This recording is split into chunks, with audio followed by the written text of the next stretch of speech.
why doesn't the regulatory permitting approach work to keep frackers and big boxes and similar evildoers out of communities that don't want them?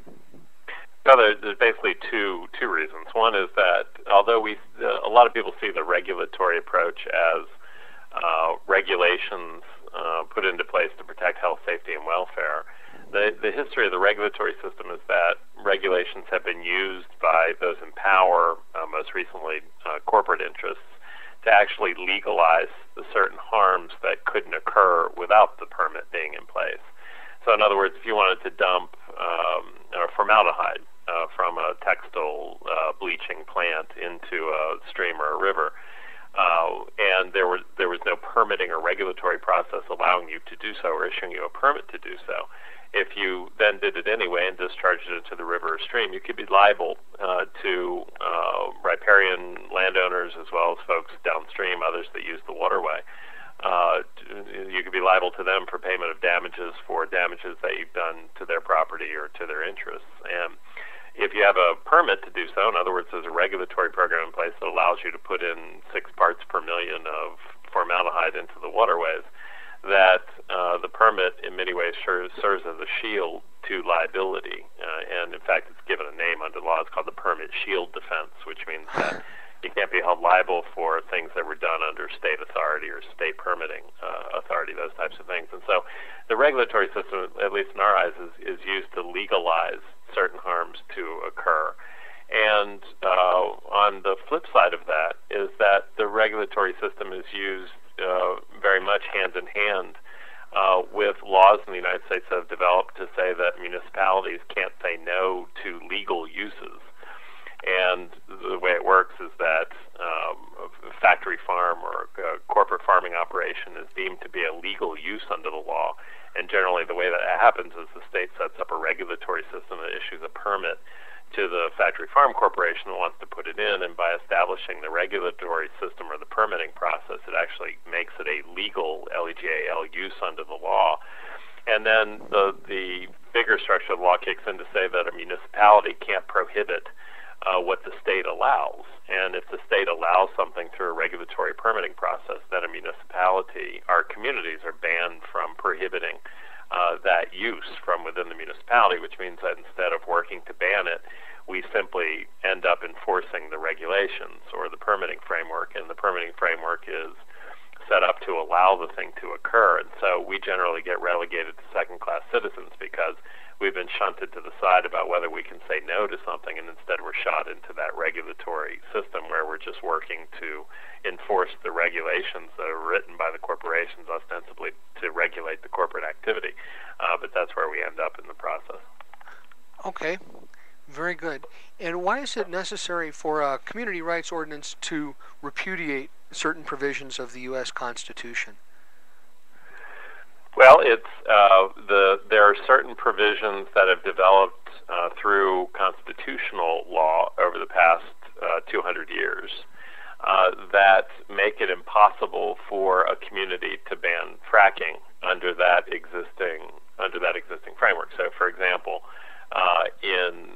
we just covered the fact that constitutionally municipalities can't say no or prohibited from banning certain uses that are legalized by the state. And the reason for that set of law, that constitutional doctrine, is actually something called corporate constitutional rights, which have been put in place over the past 200 years. And so, in essence, one of the reasons why we can't ban fracking under the conventional structure of law is because corporations have certain rights that would be violated if we move to ban fracking. And one of those rights is Fifth Amendment rights under the Constitution, which says property can't be taken without compensation to the corporation. And so when communities do ban fracking or ban factory farms or whatever else, and they pass an ordinance, the corporations immediately say, hey, you're violating our constitutional rights. And those constitutional rights have been embedded in law for the past 200-some years. And so the reason why the ordinances don't just ban fracking and leave it at that, like a one-paragraph ordinance, they understand that if you pass that one-paragraph ordinance, that they're going to get challenged and most probably overturned on the basis of those constitutional doctrines that have developed in the law. And therefore, because of that, the ordinances actually frontally and directly challenge those doctrines as well. And so, even though there's a lot of complicated constitutional law behind it, it's actually a very simple strategic vision, which is if you know something's going to get challenged on the basis of certain doctrines, and you believe that those doctrines are unjust because they give certain rights to, in this case, corporations, which are property, then you have no choice but to design your lawmaking effort to actually confront those doctrines. And that's how the ordinances are constructed, not only to ban the activity that's harming the community, but also to reach beyond that and get at those doctrines which enable the corporation to do what it does, and also to shield. Also, what occurs is that those doctrines are used to shield the corporation from the lawmaking that the community has carried out. Okay. Which brings me to another question. Then, what are the risks attendant to this, to actually defying the existing legal framework and saying, no, here in our little town, we're not going to do that? What are the possible negative consequences, and how can a community actually prevail in doing this?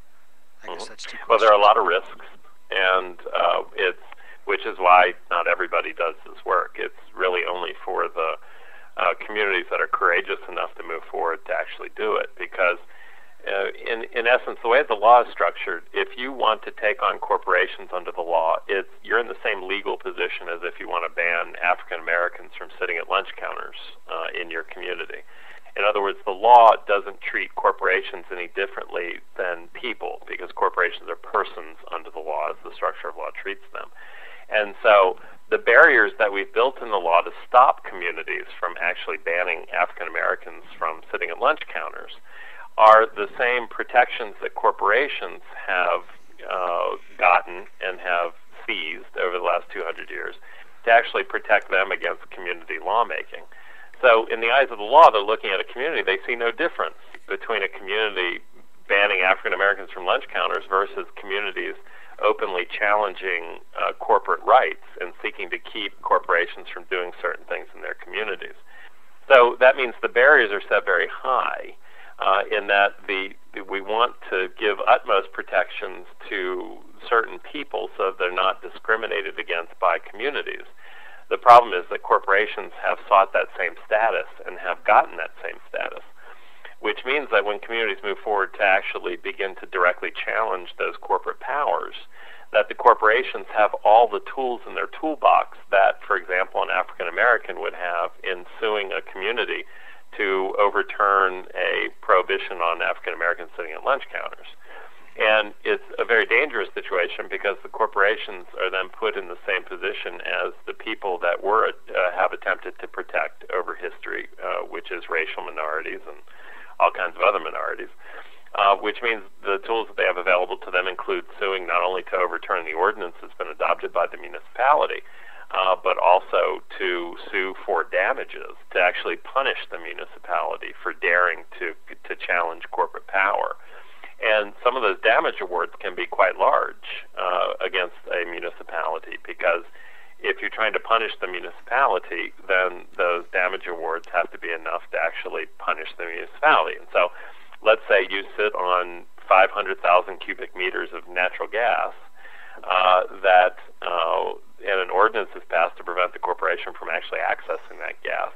That one of the damage awards can be the amount of money that the corporation would lose as a result of not being able to access that gas deposit. And so worst case scenario is that the municipality goes bankrupt. Okay. So the corporation sues the municipality, and the municipality is then bankrupted by the damage award that the corporation seeks. Now, when I say worst case scenario, that's indeed the worst case scenario, because most of these challenges take place either before the ordinance becomes law or shortly after the ordinance becomes law, so that the corporation isn't inflicted with those types of damage costs and can't come into court and actually ask for them.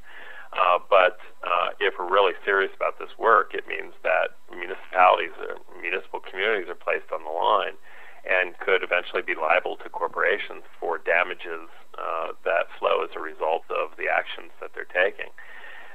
The answer on your question is, how do we prevail? We prevail by moving the battle from from the local battles, the local confrontations, up to the state level, because this work is an understanding that the corporate boys have insinuated themselves so deeply into the constitutional structure that only constitutional change is actually going to get us out of where we are. So it's not as simple as just provoking a fight with a corporation and taking it into the courts and trying to win that fight. Of course, we do that, and we've won some and lost others, but the real war is not going to be won until constitutional change is made. And that's constitutional change at the state level as well as at the federal level, because the corporate boys have dug so deeply into the constitutional framework that to actually cut them out of it means textually changing the constitutional provisions that afford them the protections that they have today. And so, eventually 10,000 communities across the United States picking fights with corporations locally on issues of concern to protect the community that join together to drive both statewide and federal constitutional change in the end.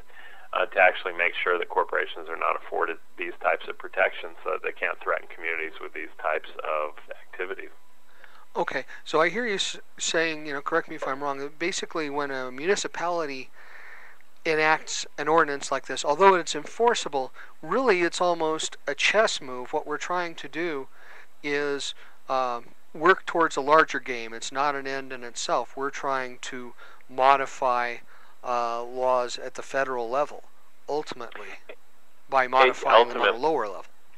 Yes, and at the state level as well. For example, corporations are not only persons for purposes of federal constitutional law, they're also persons for purposes of state constitutional law.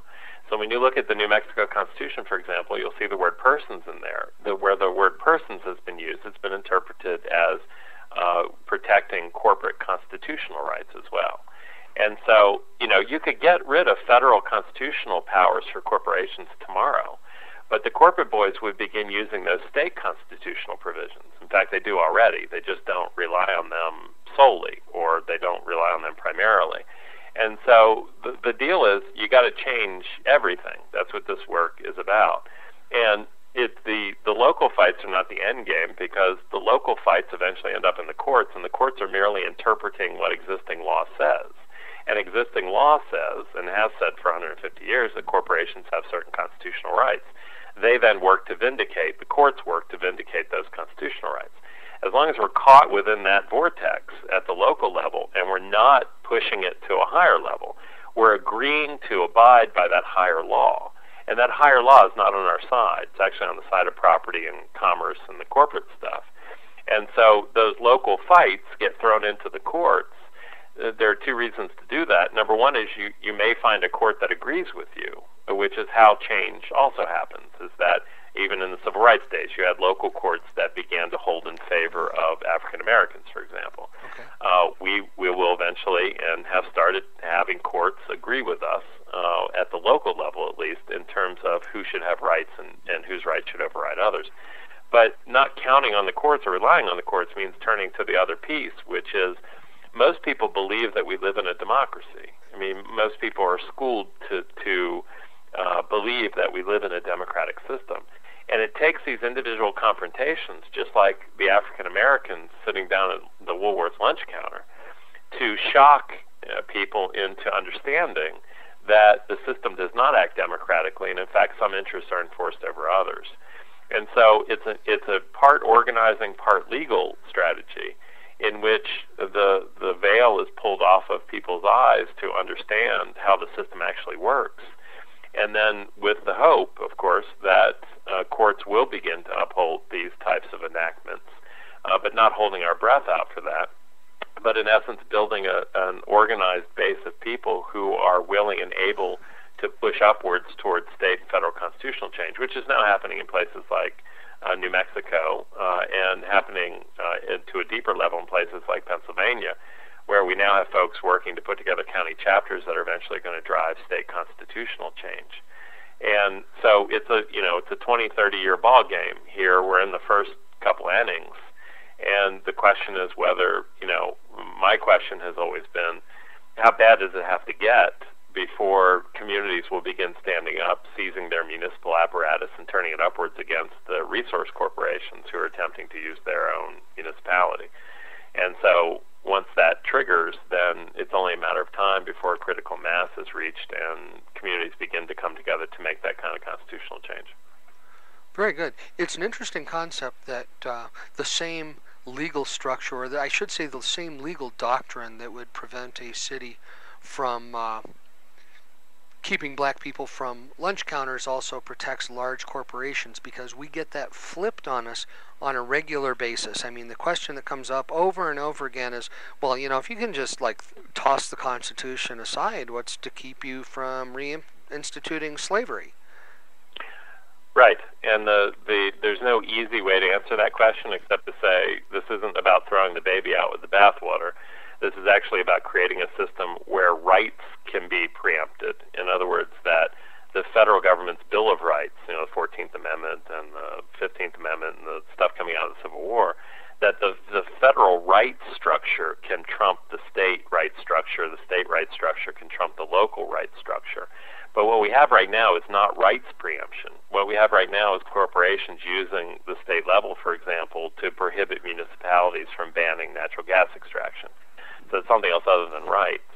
So if someone's barred from sitting at a lunch counter at Woolworths and the municipality passed an ordinance that bans all African Americans from the community, for example, then rights preemption is legitimate. It should operate. So the federal should trump the local, and the federal rights stuff should trump what the locality is attempting to do.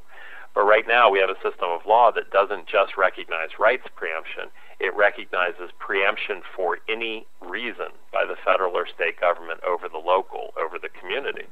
So the corporate boys use those structures to come in, not for rights preemption necessarily, but to use any kind of preemption over those local communities.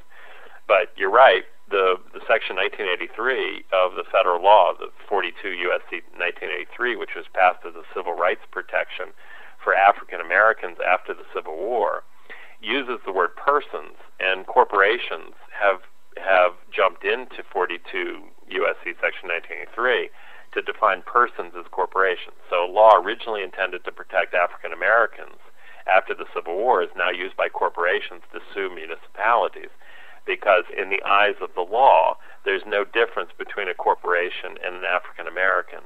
That's how the corporations have sought to shield themselves to the utmost degree, which is to crawl into those protections that were originally intended to be afforded only to African Americans and actually clothe themselves with those protections against governments that would attempt to directly challenge those rights. Right. So it sounds like we could actually flip that argument when it's articulated and say that, well, the problem is not that we could be implementing slavery instead of saying no to Walmart. The problem is that we have a federal legal structure that doesn't discriminate between implementing slavery and saying no to Walmart. Yes, it doesn't distinguish between the two. Exactly. Why the rights for Mother Nature?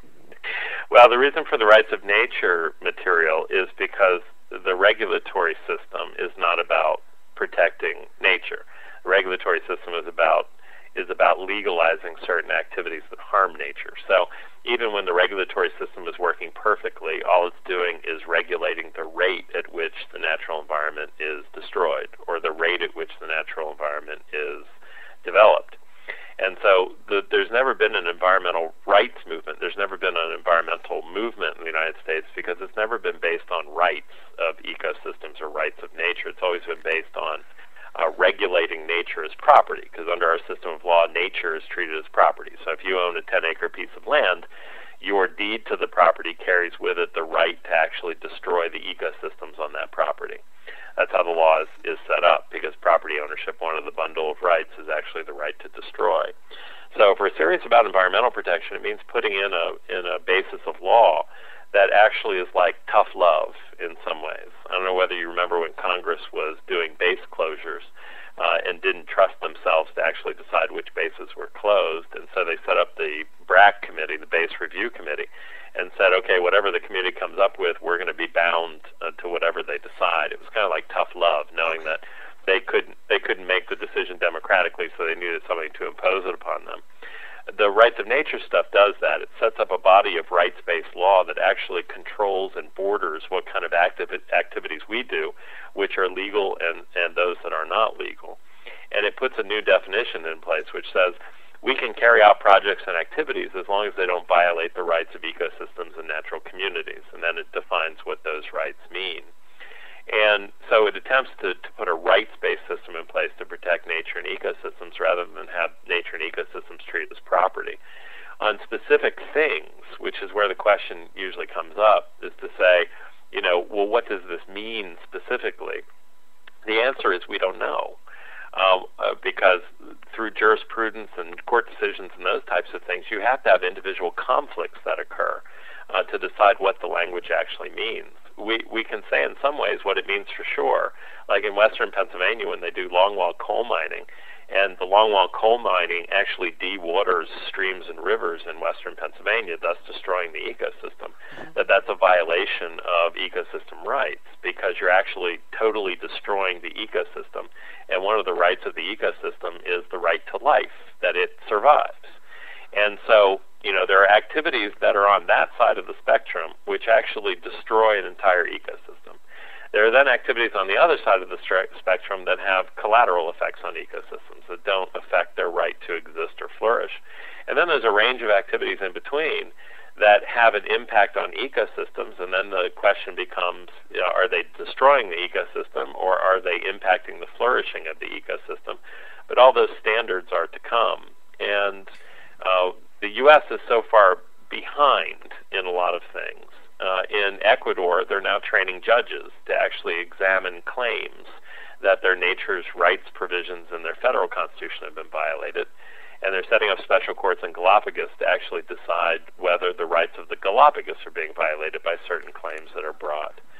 And so there's no specific answer to give to that, which makes a lot of people uncomfortable. And usually I refer them back to the 14th Amendment, which talks about equal protection and due process, and nobody knew what the hell those things meant when they were put into place in the first instance. And so it's about putting a standard into place that's malleable enough so that people can bring claims and actually begin to develop a jurisprudence that defines what nature's rights are under those provisions. And so that's pretty much how we usually answer that question. Okay, and it makes a difference, doesn't it, in terms of the types of remedies that can be won? Because under existing law, the remedy is to make the person who suffers from the destruction of the ecosystem whole, rather than making the ecosystem itself whole. Do I have a correct understanding of that? Correct. Those are the reasons why environmental law currently are deficient and why we need a different standard, which you said perfectly, which is currently the laws that's written, even citizen suit provisions under federal environmental laws. The plaintiff is usually an individual who has a use interest in the ecosystem that's being affected. So you might be a fisherman who fishes a river that is now polluted by somebody's action. And you bring an action as a plaintiff, either under the common law, which is like nuisance law, which says you've been injured somehow in your property interest. So maybe you own a house next to the river and that's been damaged, or your land's been damaged. Or under the federal environmental laws, which could deal with clean water or other federal issues. But the plaintiff is a person, and the court only examines the damage to you. So the question is, what damages have been caused to you as a result of the pollution? So if you're a fisherman, the damage to you might be not being able to catch 3 fish a week, in which case the court awards you the cost of those 3 fish that you're now not able to catch because of the pollution of the waterway. At no point does the waterway itself is examined for the basis of the damages necessary to, for example, restore the waterway back to where it was pre-damage. Instead, the penalties are measured and the damage is measured by the damages that are caused to that individual plaintiff. And so this is an effort to change that so that the plaintiff becomes the ecosystem itself. So in the 3 cases that have now been litigated in Ecuador under the rights of nature claims, the plaintiffs have been rivers and have been parks. And so if you can imagine, it's not Joe Blow versus the federal government or Joe Blow versus Walmart Corporation. It's actually the Vilcabamba River versus the defendant. And so the river becomes a party. And with the river as a party, It means that damages are measured by the damage to the party, in other words, damage to the ecosystem, and then the damages that are awarded are used solely to restore the ecosystem back to its pre-damaged state. So instead of what you have now, which is a people-focused damage remedy process, you have an ecosystem-focused damage remedy process that is being created. And that's what happens when you have a rights-based system versus a non-rights-based system. It's like slaves in the 1840s. There was no crime of murder against the slave because the slave was property. The only crime that was committed was against the slave owner, and the damages were measured by the loss of the use of the slave to the slave owner. So we can take that analogy and apply it to nature, that nature is the slave, and when the slave is damaged, then the damages are measured by the damages caused to the slave owner, which in this case is the individual plaintiff who's bringing the case because they've been using the ecosystem or the waterway. Right. And so it's a difference between moving from property-based protections to a rights-based system. Very good. And what are the bare bones of a community rights ordinance? Obviously, it can be used to ban fracking or to ban big boxes, or, it can be used in a variety of ways, but there's an area of commonality regardless of the use it's being put to. And what are those? There's just a handful of things that are common to all community rights ordinances that you've worked on. Yeah, the community rights ordinances, as you know, have three parts. One is the Bill of Rights itself. So that's community-derived, like right to clean air, right to clean water, right to sustainable energy future, right to sustainable waste management, whatever the community feels is important to put in there as a community right. The second section of the ordinances ban those activities like gas fracking, or there may be others, that violate the Bill of Rights. So activities that can't be carried out without violating the Bill of Rights has been secured to the community. And then the third part is the commonality that you mentioned, that you could take one of our ordinances, chop out the first two sections, and then put other issues in to those sections. So if it's not gas fracking, it could be corporate farming. If it's not corporate farming, it's sludge dumping, whatever. You can actually replace those first two. The common denominator section is the third. And the third section deals with those legal doctrines that enable the corporations to routinely override what the communities are trying to adopt. And so those commonalities are that corporations are not persons under the law, which means that they can't claim personhood rights under the state or federal constitutions, that they also can't claim Commerce Clause rights under the Constitution, so again, constitutional rights, that state and federal permits issued are void if they violate the ordinance. So that deals with that preemptive issue again. Those are some of the commonalities that are in that last section. And without those commonalities, in other words, if that third section was just gone, the first two sections really wouldn't have much push because they would be passed into law, and then the corporate boys would use those legal doctrines that they've obtained over the years to actually nullify or overturn the Community Bill of Rights and the prohibitions that the communities are trying to put into place.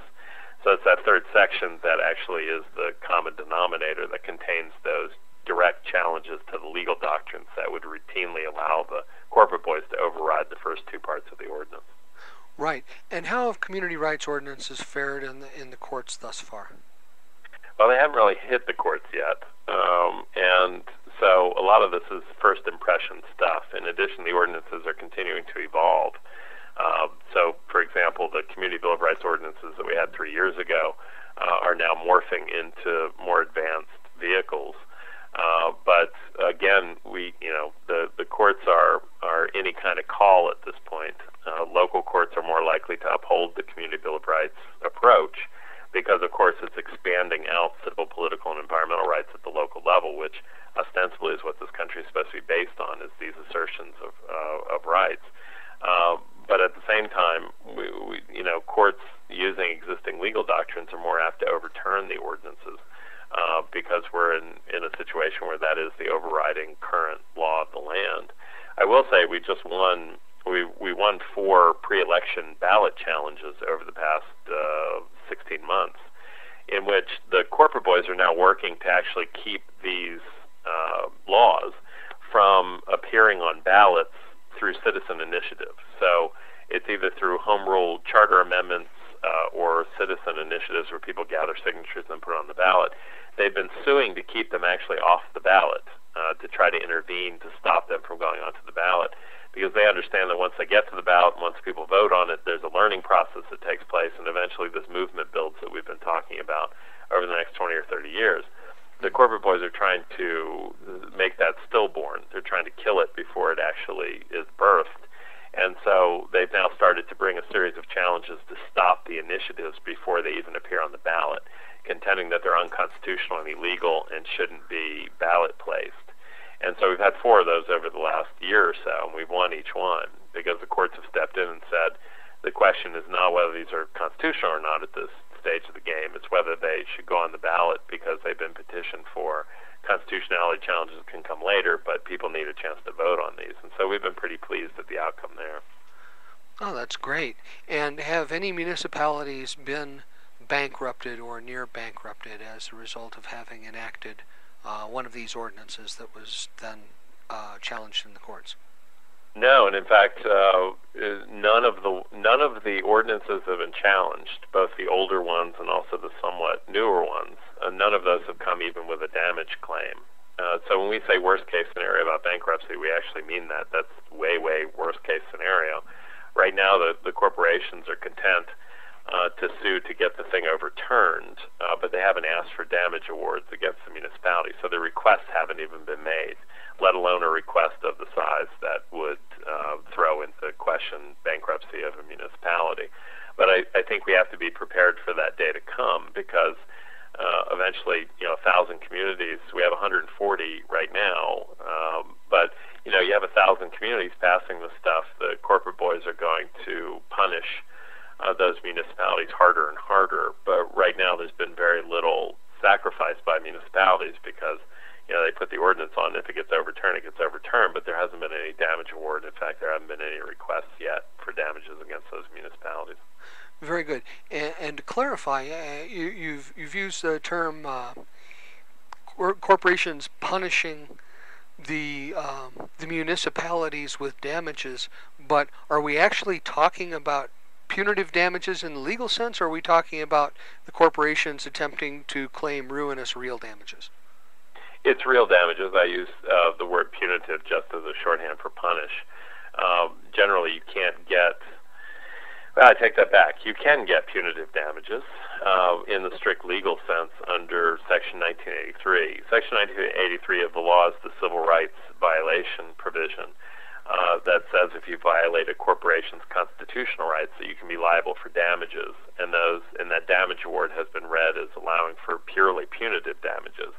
But most of the stuff that we're worried about is not purely punitive. It's actually those real damages that result as a result of the corporation not being able to access the natural resource that the ordinance locks up. And that's the primary concern right now, is not the purely punitive stuff. Right. So in a situation as in Las Vegas's, where there is really no documented major store of natural resources within the city of Las Vegas, what have they got? They don't got much, but they can try to create something from scratch. And that may mean signing a contract with someone, signing a lease with someone, trying to invent some kind of physical damage that occurs.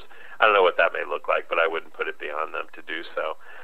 But in most communities where that resource is non-existent, but they want to take a stand against future damage, there's not much sacrifice for that particular municipality or threat of a lawsuit. It's really in those areas where the ordinance has immediate application to locking up some kind of resource where the biggest sacrifice might come. Okay. Very good. Well, I think we've come to a point where I can pause my recorder.